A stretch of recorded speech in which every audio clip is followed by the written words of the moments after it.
Bismillahirrahmanirrahim. Wassalatu wassalamu ala Rasulillah. Asyhadu an la ilaha illallah wahdahu la syarika lahu wa asyhadu anna Muhammadan abduhu wa rasuluhu wa la ilaha illallah. Allahumma shalli ala sayyidina Muhammad wa ala sayyidina Muhammad. Faqad ta'ala fi Qur'anil Karim wa huwa asdaqul qa'ilin. A'udzu billahi samil 'alim minasy syaithanir rajim. Bismillahirrahmanirrahim. Ya ayyuhallazina amanu taqullaha haqqa tuqatih wa la tamutunna illa wa antum muslimun. Wa qala idza wa ma khalaqtul jinna wal insa illa liya'budun. Wa qala Nabi sallallahu alaihi wasallam iqtani khamsan qabla khamsin hayataka qabla mautika wa sihataka qabla saqamika wa faragaka qabla sirrika wa syababaka qabla haramika wa ghinaka qabla faqrika. Al-hadis al-marfu'. Alhamdulillah, pertama-tama marilah kita panjatkan puji dan syukur kepada Allah Subhanahu wa taala bahwasanya dengan kehadirat Allah kita semua masih diberikan berbagai macam kenikmatan, nikmat sehat, nikmat rezeki, nikmat panjang usia. Bahkan alhamdulillah kita semua masih diberikan nikmat iman dan Islam, sehingga dari sekian banyak aktivitas yang kita lakukan pada hari ini kita masih mampu dan mau melaksanakan sebagian daripada perintah Allah Subhanahu wa taala, yakni melaksanakan salat Jumat. Mudah-mudahan duduknya di tempat kita yang indah ini menjadikan wasilah kelak nanti di akhirat kita berkumpul kembali di jannah ya Allah Subhanahu wa taala. Amin amin ya rabbal alamin. Salawat dan salam semoga tetap tercurah limpahkan kepada pimpinan kita baginda besar Nabi wa Habibana Muhammad sallallahu alaihi wasallam, kepada para keluarganya, para sahabat, para tabi'in, itba'ut tabi'in. Mudah-mudahan syafaat itu kita terima di yaumul qiyamah apabila kita taat akan ajarannya sampai yaumil akhir. Amin amin ya rabbal alamin. Hadirin sidang Jumat yang dimuliakan Allah Subhanahu wa taala, dalam kesempatan kali ini kalau Allah khatib berwasiat, wabil khusus untuk diri khatib pribadi yang penuh dengan dosa dan dosa, umumnya bagi jemaah sekalian pastinya selalu dirahmati Allah Subhanahu wa taala. Marilah kita tingkatkan kualitas keimanan dan ketakwaan kita kepada Allah, terus mendekatkan diri kepada Allah Subhanahu wa taala, istiqomah di jalan yang baik dan benar, terus bertakwa kepada Allah, terus ingat kepada Allah Subhanahu wa taala sepanjang hidup kita. Mudah-mudahan kelak nanti ketika kita kembali kepada Allah Subhanahu wa taala, Allah mencabut nyawa kita mendapatkan anugerah husnul khatimah. Amin ya Allah ya rabbal alamin. Hadirin sidang Jumat yang dimuliakan Allah Subhanahu wa taala, Allah Subhanahu wa taala berfirman dalam surat Az-Zariyat ayat 56, "Wa ma khalaqtul jinna wal insa illa liya'budun." Dan tidak semata-mata Allah Subhanahu wa taala menciptakan bangsa jin dan manusia termasuk kita semua melainkan hanya untuk beribadah kepada Allah Subhanahu wa taala. Jadi hadirin Allah, Allah Subhanahu wa taala menciptakan kita itu tidak lain melainkan hanya untuk mengabdi kepada Allah Subhanahu wa taala, beribadah kepada Allah Subhanahu wa taala, melaksanakan segala perintah Allah, menjauhi larangan Allah, melakukan setiap apa yang Allah suka dalam hidup ini. Tapi hadirin Allah, perlu digarisbawahi bahwa ibadah yang kita lakukan ini bukan untuk Allah Subhanahu wa taala. Jika seluruh makhluk yang ada di muka bumi ini senantiasa beribadah kepada Allah Subhanahu wa taala, niscaya kekuasaan Allah Subhanahu wa taala tidak akan bertambah. Allah sudah sempurna. Dan jika semua makhluk yang ada di muka bumi ini sebaliknya tidak taat kepada Allah, tidak beribadah kepada Allah Subhanahu wa taala, maka sedikit pun kekuasaan Allah tidak akan pernah berkurang. Maha suci Allah Subhanahu wa taala daripada kekurangan.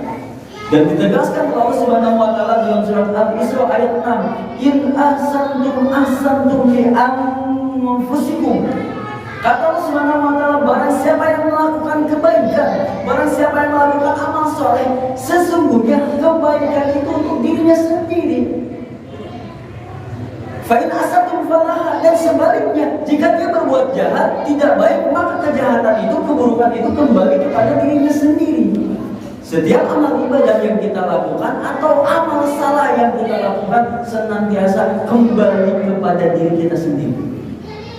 Hadirin yang dimuliakan Allah Subhanahu wa taala, perihal ibadah ini bahkan Nabi Muhammad SAW mengingatkan dalam sebuah hadisnya, "Ibtani'u khamsan qabla khamsin." Jagalah 5 perkara sebelum datang 5 perkara untuk ibadah kepada Allah Subhanahu wa taala. Yang pertama, hayataka qabla mautika. Jagalah hidupmu sebelum datang matimu. Karena setiap manusia sekarang hidup dan dapat dipastikan suatu saat bila waktunya tiba akan mengalami yang namanya kematian. Kullu nafsin za'iqatul maut. Sesungguhnya setiap makhluk yang bernyawa termasuk kita semua akan mengalami yang namanya kematian. Yang mana kematian itu tidak pancak kaki yang tua dulu baru yang muda. Banyak yang lebih muda dari kita sudah meninggal dunia. Yang namanya mati tidak perlu sakit dulu baru yang sehat. Banyak yang sehat tiba-tiba meninggal dunia. Faidah ja'alul mustakhirina sa'atan wa la yastaqim. Jika ajal datang menghampiri kita, tidak bisa dimajukan satu langkah, tidak bisa dimundur satu langkah. Oleh karena itu hadirullah, kita masih diberikan kesempatan di muka bumi ini untuk menghirup udara segar yang Allah berikan kepada kita, memberikan usia kepada kita, memberikan kesempatan kepada kita. Ayo kita perbanyak ibadah kepada Allah Subhanahu wa Ta'ala sebelum datang yang namanya kematian. Istiqomah dalam ibadah agar kita mendapatkan anugerah husnul khatimah, dijauhkan dari su'ul khatimah. Nauzubillah summa nauzubillah. Hadirin yang dimuliakan Allah Subhanahu wa Ta'ala. Yang kedua, wasihataka qabla saqamika. Kata Allah Subhanahu wa Ta'ala, jaga sehatmu untuk ibadah sebelum datang sakitmu. Karena romantika kehidupan manusia itu terkadang sehat, terkadang sakit. Oleh karena itu hadirullah, ketika kita diberikan anugerah kesehatan, ayo kita optimalkan ibadah, ayo kita maksimalkan ibadah kepada Allah Subhanahu wa Ta'ala, ayo kita perbanyak amal soleh kepada Allah Subhanahu wa Ta'ala. Karena ketika kita diuji dengan kesakitan, ibadah kita tidak akan optimal. Ketika badan kita sakit, ibadah kita tidak akan maksimal. Oleh karena itu, ketika Allah Subhanahu wa Ta'ala memberikan nikmat sehat, ayo optimalkan, ayo maksimalkan untuk beribadah kepada Allah Subhanahu wa Ta'ala sebelum datang sakit. Hadirin yang dimuliakan Allah Subhanahu wa Ta'ala. Yang ketiga, wa faragha qabla sublika. Kata Rasul, jagalah sempatmu, waktu lapangmu, pergunakan ibadah sebanyak-banyaknya sebelum datang waktu kita sempit. Karena terkadang kehidupan manusia itu terkadang sempat, terkadang sempit. Terkadang waktunya lapang, terkadang waktunya juga terbatas. Ketika Allah Subhanahu wa Ta'ala memberikan amanah waktu kita lapang, ayo kita perbanyak ibadah sebelum datang waktu sempit kita dengan disibukkan berbagai macam aktivitas.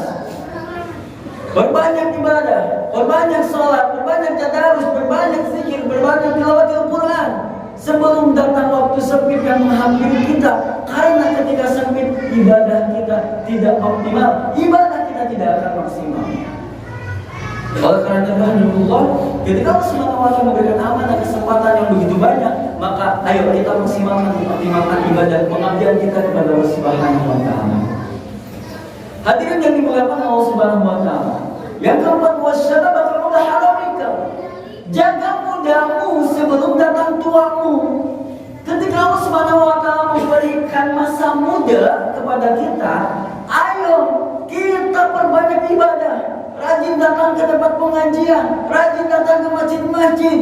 Karena anak yang muda itu tenaganya masih kuat, daya pikirnya masih kuat, dibandingkan dengan orang-orang tua kita yang sudah melemah tenaganya, melemah pikirannya, terkadang sering sakit-sakitan. Maka Allah bagi para pemuda, ayo selagi Allah Subhanahu wa Ta'ala memberikan amanah masa muda kita, ayo tingkatkan kualitas ibadah kita di hadapan Allah Subhanahu wa Ta'ala. Memperbanyak pengajian, mengikuti kajian-kajian, semangat dalam menuntut ilmu, semangat untuk datang ke masjid-masjid. Namun pada kenyataan hadirullah, hampir di setiap masjid yang memampukan masjid adalah orang tua. Yang muda-muda entah kemana. Ayo, detik ini masjid kita mampukan orang yang muda-muda. Isi aktivitas ibadah oleh orang yang muda-muda. Angkat anak muda untuk menjadi pemimpin di masa yang akan datang. Tenaga masih kuat, pikiran masih kuat. Jangan sampai berlalu begitu saja hari demi hari, minggu demi minggu, bulan demi bulan, bahkan tahun demi tahun. Kita tidak meraih apa-apa di masa muda kita. Kita tidak meraih kualitas ibadah yang maksimal dalam masa muda kita. Jangan sampai ada sebuah penyesalan ketika di masa tua kita tidak bisa apa-apa. Bahkan ketika kita sudah tua, kita memiliki anak, kita sebagai seorang ayah, sebagai seorang ibu, sebagai orang tua tidak mampu mendidik anak dengan pendidikan agama yang bagus. Nauzubillah, malu. Akan ada sebuah penyesalan jika masa muda berlalu begitu saja tanpa ibadah, tanpa kualitas pengajian, kualitas ilmu yang maksimal dan optimal. Kita akan malu dan menyesal di masa yang akan datang. Oleh karena itu, alhamdulillah, ayo anak muda, tingkatkan ibadah kita kepada Allah Subhanahu wa taala, optimalkan, maksimalkan agar kita menjadi seorang pemuda yang dicintai oleh Allah dan Rasul-Nya.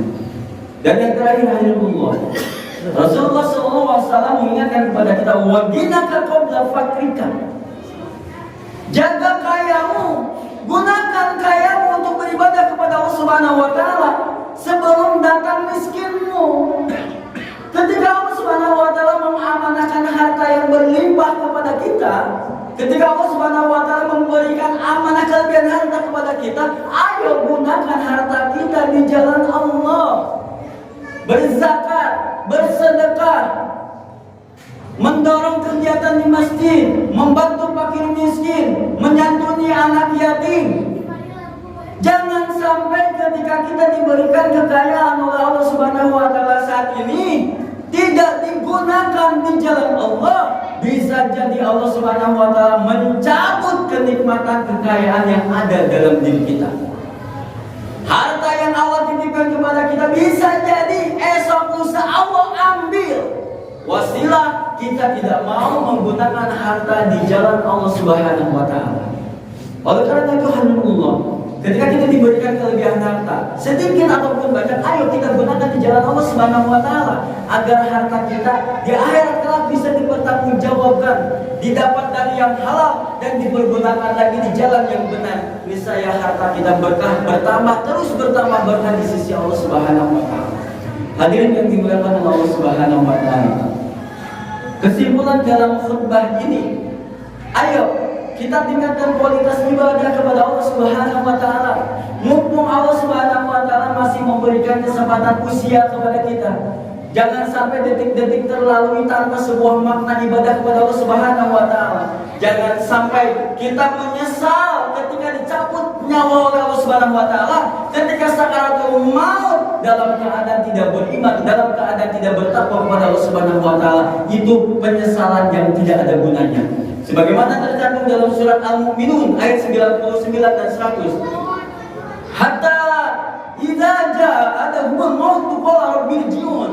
Jika seorang pendosa dia tidak mau beribadah kepada Allah Subhanahu wa taala, dicabut nyawanya oleh Allah Subhanahu wa taala, maka dia memohon kepada Allah Subhanahu wa taala, "Ya Allah, kembalikanlah aku sejenak saja ke alam dunia, la'alli amal sholihan fi ma taraktukallah, agar aku melaksanakan amal soleh yang dulu aku tinggalkan, ya Allah."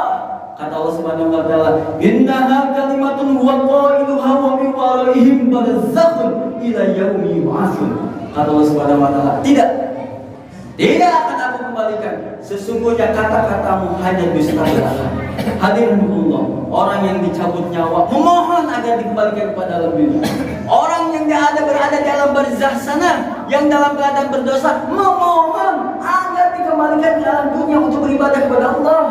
Nah, kita yang masih diberikan kesempatan usia umur untuk menghirup udara segar di muka bumi, kenapa kita tidak mau beribadah? Jangan sampai ketika kita nanti berleha-leha kita mendapatkan azab su'ul khatimah.